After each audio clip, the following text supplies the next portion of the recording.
Street Fighter 6 is supposed to be a live service game. It's a game that's supposed to consistently get updates in hopes of balancing and making sure that every character is viable, and when a character is particularly strong, Capcom is gonna strike them with the nerf hammer here or there to try to lower their overall power level. But sometimes Capcom will throw you a bone, a random buff here or there, and their idea is they want you to have new tools to play with, they want you to feel cool, like Chun-Li after landing this new combo with the OD air legs buff, and less like Chun-Li after eating a raging demon. Seriously, why is the victim lying down like this? It's creepy. Anyways, this random buff is what I like to call the compensation buff. And we saw multiple of these with the most recent patch. Case in point, a character like Mai, where Capcom did make some attempts to nerf her fans and her fans pressure, OD fans and all of that, and we are thankful for that Capcom, but they also threw her some buffs here and there, where they improved the juggle properties on her heavy punch spinny spin, so now out of a heavy kick punish counter, she's getting even better combos, and she can combo her spinny spin in level 1 buff from jabs, so she's even getting better jab conversions out of that. And her heavy kick was already like one of the best pokes in the game, so you nerfed her fans, but you actually improved her neutral, and they buffed the light spinny spin as well. So that's what I'm talking about. Another example that I wanted to talk about for a lot was JP's buff, where Departure, the portal, which was already the best move in the game, Capcom decided to buff it by making non-cancelable JP normals cancelable into the spike from the portal. And this was one of the things that I actually liked about JP, because it requires some timing if you wanted to capitalize on the situation. You needed to time your attack right so that you're getting like a strong juggle from the portal. If you timed it too early, maybe it will not combo. If you timed it too late, maybe you will ruin the combo, and the same for block to get like the most advantage out of it. One player who was particularly good at it was Kakeru. I always loved how Kakeru was so optimal with that, and his button timing was just incredible. Now everyone gets it 24/7, and it's an insane compensation buff. So today we're gonna take a look at some of the craziest compensation buffs that Capcom have given to characters during Street Fighter 6's life cycle, and some of these are insane. Starting first with Lord Bison, and ever since Bison came out, he was known for having crazy damage output potential, particularly because of the back fist special, that is a Psycho Mine, and then he would like mix you up and do crazy damage. So in one of the patches, Capcom was like, we're gonna nerf the Oki mid-screen for the light and the medium back fist combo specials, and hey, that sounds like a fair nerf, right?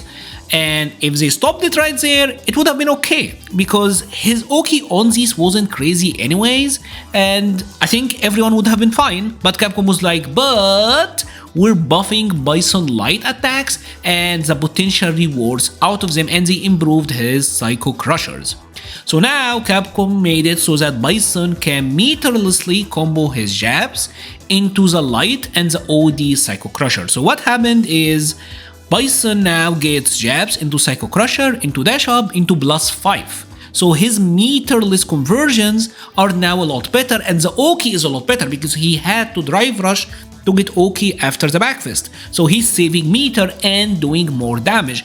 If it was just that, that already would have been a good buff for Bison, but this meant a lot because they improved the speed of the light Psycho Crusher.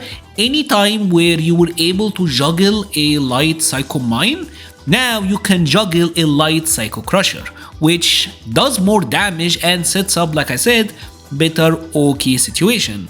And that is not all. Now Bison get lights into OD Psycho Crusher.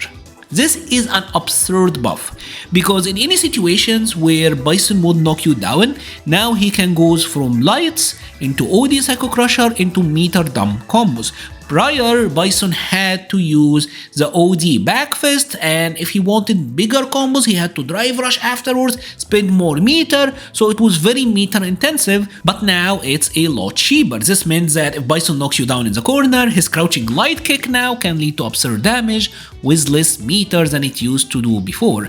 But this also buffs Bison meaty overhead setups, because back then you had to meaty overheads and combo into the OD back fists and drive rush, so he was spending a lot of meter to get damage. But now, meaty overhead, jabs, OD Psycho Crusher into combos, so he's spending way less meter.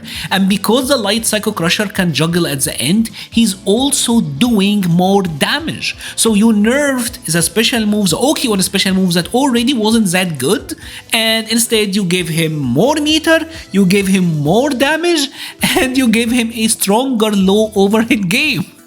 Like, I'm a Bison player, so I don't mind it, but come on, Capcom. So I know it haven't been like a super cheerful video so far, but hey, I'm trying to help you. I got you not one, but two Emma Frosts to join us for this video. So I think the least you could do is, if you haven't, subscribed already, please subscribe. And who knows, maybe we'll get to see like even more Emma Frosts in the future. Excuse the silliness and enjoy. Another case of the buffs going crazy have got to do with Ed. And I don't know what's it with Psycho Boys, but they're all crazy. Ed was generally considered to be the best character in the game at one point.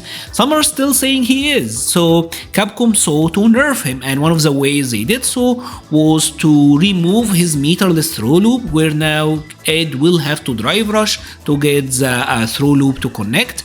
And they also nerfed his backward sway, the backwards kill rush, especially out of flicker, so that there's more hurt box, so that you can tag him easier. Again, seems like sensible nerfs. But then Capcom threw the random buff, and they buffed the flicker into kill rush. Now he's able to cancel his flickers into the command dash.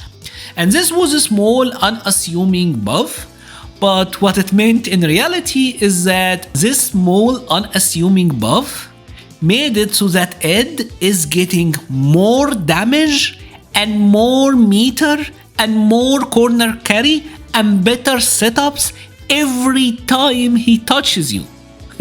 Now his combo potential skyrocketed because of this small change, and obviously because the combo is longer, he's regaining drive meter in the process. It was a crazy buff that honestly in practice offset a lot of the nerfs that he did get, because now you're being carried to the corner easier, he's gaining more meter in the process, he's gaining more damage, he's gaining better combos and setups. It's actually crazy. So like he will need more meter to throw loop you, but we're already giving him better combos so he can get more meter and you're eating more damage in the process. It ended up making Ed overall, in my opinion, stronger than he already was. Crazy buffs. And now it's time for the king of the compensation buffs, and that is JP. Again, I don't know what it is with Capcom and Psycho powered character that they keep giving them the wildest things. So back during season 1, JP had a faster level 2 super where he could level 2 super from jabs, right? And it would combo, and that was really powerful. And Capcom saw to nerf this by slowing down the startup of the level 2 super. And that did take away some of the combo potential that JP had with that super. But in exchange, Capcom gave him not one, not two, but 3 different compensation buffs to cover up for this change. Insane. So the first one was a crazy change, where now if JP throw you out of trying to parry the super, he is still getting combos. That wasn't the case prior, and because there is a crazy low overhead set play here, parrying seemed like a good idea. So now they nerfed it, you don't get to parry safely. They also gave him more cancel options into it, where now all of his OD specials can be cancelled into the level 2 super, which I will get into a little bit later. But another change was a buff to his forward heavy kick, that is the double hitting high kick, right? Where now they gave it more and better juggles. These three buffs are insane because number one, you removed the only reliable counterplay to level 2, which is not like reliable, but it's like I concede and I'm just gonna get the punish counter grabbed, but that's now gone. No guaranteed defense. And the OD Ghost into level 2 is one of the nastiest sequences in this game. Even in this patch where they nerfed his throw loop, he can immediately OD Ghost into level 2 and you're locked. Like you can't escape. He guarantees a mix, and there's so many setups where this does an absurd amount of ship. In the corner, OD Ghost level 2, and he will take away about 3 bars of your drive gauge. Akuma's trying to mash jab here, but he's completely locked, and you can't even think of drive reversaling OD Ghost into level 2 because he's gonna recover and you're gonna eat a ton of damage. And mid-screen drive rush heavy punch into OD Ghost is a true block string. He will get it jumping, and obviously that can set up a ton of mix. So that is a crazy good buff because OD Ghost is one of the strongest, I'm just gonna throw it out there, special moves in the game. So now it's even more rewarding. But the forward heavy kick also means that JP is now getting way more damage in almost every interaction. Anytime JP is hitting you with a portal, it's a forward heavy kick into medium swipe, into heavy punch, into whatever, into insane combos. That will work with DI. Now he have better resets, now he have much better combos, much better roots, much better juggles, pretty much out of anything.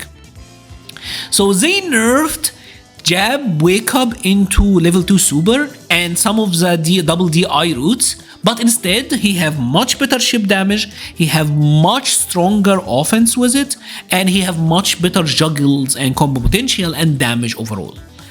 It is a crazy sequence of events, and again obviously with the most recent patch they buffed his departure because they nerfed his throw loop.